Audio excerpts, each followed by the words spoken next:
ಇವತ್ತಿನ ವಿಡಿಯೋದಲ್ಲಿ ಕರ್ನಾಟಕದಲ್ಲಿ ತುಂಬ ಜನಕ್ಕೆ ಇಷ್ಟ ಆಗುವಂತಹ ವಾಂಗಿಬಾತ್ನ ಕುಕ್ಕರಲ್ಲಿ ಯಾವ ರೀತಿಯಾಗಿ ಮಾಡ್ಕೊಳ್ಳೋದು ಅಂತ ನೋಡೋಣ. ಅನ್ನ ಸಪ್ರೇಟ್ ಮಾಡಿಕೊಂಡು ವಾಂಗಿಬಾತ್ ಗೊಜ್ಜು ಸಪ್ರೇಟ್ ಮಾಡಿಕೊಂಡು ಕಲಿಸ್ಕೊಂಡೆಲ್ಲ ಕುತ್ಕೊಳ್ಳೋಷ್ಟು ಟೈಮ್ ಇಲ್ಲ ಅಂತ ಅನ್ನೋರಿಗೆ ಈ ರೆಸಿಪಿ. ಈ ವಾಂಗಿಬಾತ್ ಮಾಡಲಿಕ್ಕೆ ಮ್ಯಾಗಿ ಮಸಾಲೆ ಮ್ಯಾಜಿಕ್ನ ನಾನು ಯೂಸ್ ಮಾಡ್ಕೊಂಡಿರೋದ್ರಿಂದ ಟೇಸ್ಟ್ ಮಾತ್ರ ಸೂಪರ್ ಆಗಿರುತ್ತೆ. ನಿಮಗೂ ಈ ವಾಂಗಿಬಾತ್ ರೆಸಿಪಿ ತುಂಬಾ ಇಷ್ಟ ಆಗುತ್ತೆ. ಸೊ ವಿಡಿಯೋನ ಸೇವ್ ಮಾಡಿಟ್ಕೊಳ್ಳಿ ಅಥವಾ ಡೌನ್ಲೋಡ್ ಮಾಡಿ ಇಟ್ಕೊಳ್ಳೋದನ್ನು ಮಾತ್ರ ಮರಿಬೇಡಿ ಆಯಿತಾ. ನಾನಿಲ್ಲಿ ವಾಂಗಿಬಾತ್ ಮಾಡಲಿಕ್ಕೆ ಒಂದು ಲೋಟದಷ್ಟು ಅಕ್ಕಿ ತೊಗೊಂಡಿದ್ದೀನಿ. 1/4 kg ಅಕ್ಕಿ ಇದೆ. ಜೀರಾ ರೈಸ್ ತೊಗೊಂಡಿದ್ದೀನಿ. ನೀವು ಯಾವ ರೈಸಲ್ಲಿ ಬೇಕಾದರೂ ಮಾಡ್ಕೊಬೋದು. ನಾವು ಎಷ್ಟು ಅಕ್ಕಿ ತೊಗೊತೀವೋ ಅದಕ್ಕೆ ಸಮನಾಗಿ ಬದನೆಕಾಯಿ ತೊಗೋಬೇಕು. 1/4 kg ಅಕ್ಕಿ ತೊಗೊಂಡಿದ್ದೀನಲ್ವಾ, ಅದಕ್ಕಾಗಿ 1/4 kg ಬದನೆಕಾಯಿ ತೊಗೊಂಡಿದ್ದೀನಿ. ಇನ್ ಕೇಸ್ ಅರ್ಧ kg ನೀವು ಅಕ್ಕಿನಲ್ಲಿ ಮಾಡ್ಕೊತಾ ಇದ್ದರೆ ಅರ್ಧ kg ಬದನೆಕಾಯಿ ತೊಗೊಳ್ಳಿ. ಆ ರೀತಿ ಸಮನಾಗಿ ತೊಗೋಬೇಕಾಗುತ್ತೆ. ಮತ್ತು ಒಂದು ಸ್ವಲ್ಪ ಅಂದರೆ ಅರ್ಧ ನಿಂಬೆಹಣ್ಣು ಗಾತ್ರದ ಹುಣಸೆಹಣ್ಣನ್ನ ನೆನೆಸಿಟ್ಕೊಂಡಿದ್ದೀನಿ. ನೆಕ್ಸ್ಟು ಸ್ಟವ್ ಆನ್ ಮಾಡಿಕೊಂಡು ಕುಕ್ಕರ್ ಬಿಸಿಯಾದ ನಂತರ 7ರಿಂದ 8 ಟೇಬಲ್ ಸ್ಪೂನಷ್ಟು ಎಣ್ಣೆ ಹಾಕ್ಕೊಂಡಿದ್ದೀನಿ.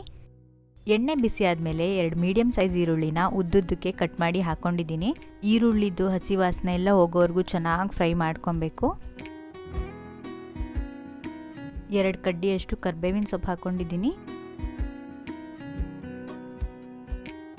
1 ಹಿಡಿಯಷ್ಟು ಪುದೀನ ಸೊಪ್ಪು ಹಾಕ್ಕೊಂಡಿದ್ದೀನಿ. ಬದನೆಕಾಯಿನ ಉದ್ದುದ್ದಕ್ಕೆ ಕಟ್ ಮಾಡಿ ಉಪ್ಪು ನೀರಲ್ಲಿ ಹಾಕಿಟ್ಟಿದ್ದೆ, ಕಪ್ಪಗೆ ಆಗಬಾರ್ದು ಅಂತ. ಅದನ್ನು ಇವಾಗ ಹಾಕ್ಕೊತಾ ಇದ್ದೀನಿ. ಇನ್ ಕೇಸ್ ಜಾಸ್ತಿ ಬದನೆಕಾಯಿ ಇಲ್ಲ ಅನ್ನೋದಿದ್ರೆ ಬದನೆಕಾಯಿ ಮತ್ತು ಕ್ಯಾಪ್ಸಿಕಮ್ ಎರಡನ್ನೂ ಮಿಕ್ಸ್ ಮಾಡಿ ಸಹ ಹಾಕ್ಕೋಬೋದು. ತರಕಾರಿ ಎಲ್ಲ ಬೇಗ ಬಾಡಲಿ ಮತ್ತು ಚೆನ್ನಾಗಿ ಉಪ್ಪಿಡಿಲಿ ಅಂತ ಹೇಳಿ ಮೊದಲಿಗೆ ಉಪ್ಪು ಹಾಕ್ಕೊಂಡಿದ್ದೀನಿ. ಮತ್ತು ಒಂದು 1/4 ಚಮಚದಷ್ಟು ಅರಿಶಿನ ಪುಡಿ ಸಹ ಇವಾಗಲೇ ಹಾಕ್ಕೋತಾ ಇದ್ದೀನಿ. ಈರುಳ್ಳಿ ಬದನೆಕಾಯಿ ಎಲ್ಲ ಎಣ್ಣೆನಲ್ಲಿ ಚೆನ್ನಾಗಿ ಫ್ರೈ ಆದ ನಂತರ ಇದಕ್ಕೆ 2 ಮೀಡಿಯಮ್ ಸೈಜ್ ಟೊಮ್ಯಾಟೊನ ಹಾಕ್ಕೋತಾ ಇದ್ದೀನಿ. ಫಸ್ಟೇ ಟೊಮ್ಯಾಟೊ ಹಾಕಿಬಿಟ್ರೆ ನೀರು ಬಿಟ್ಕೊಂಡ್ಬಿಡುತ್ತೆ. ಅದಕ್ಕೆ ಈರುಳ್ಳಿ ಬದನೆಕಾಯಿ ಎಲ್ಲ ಫ್ರೈ ಆದ ನಂತರ ಲಾಸ್ಟಲ್ಲಿ ಟೊಮ್ಯಾಟೊ ಹಾಕ್ಕೊಳ್ಳೋದು. ಇದ್ರ ಜೊತೆಗೇ ಒಂದು ಸಣ್ಣ ಪೀಸಷ್ಟು ಬೆಲ್ಲನ ಜಜ್ಜಿ ಪುಡಿ ಮಾಡಿ ಹಾಕೋತಾ ಇದ್ದೀನಿ, ಬೇಗ ಕರಗಲಿ ಅಂತ ಹೇಳಿ.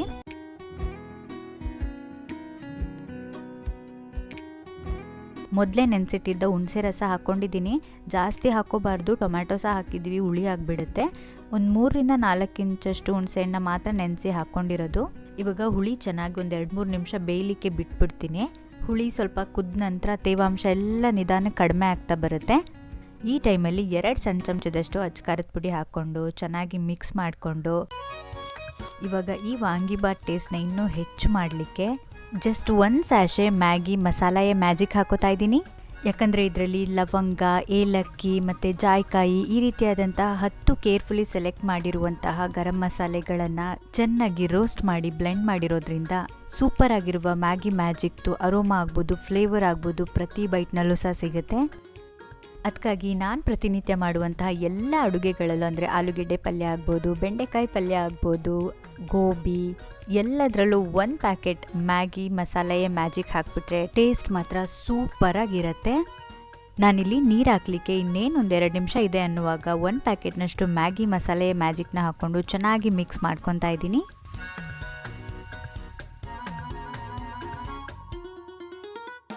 ನೆಕ್ಸ್ಟು ನಾನು ಯಾವ ಲೋಟದಲ್ಲಿ ಅಕ್ಕಿ ತಗೊಂಡೋ ಅದೇ ಲೋಟದಲ್ಲಿ 2 ಲೋಟದಷ್ಟು ನೀರು ಹಾಕ್ಕೊಂಡು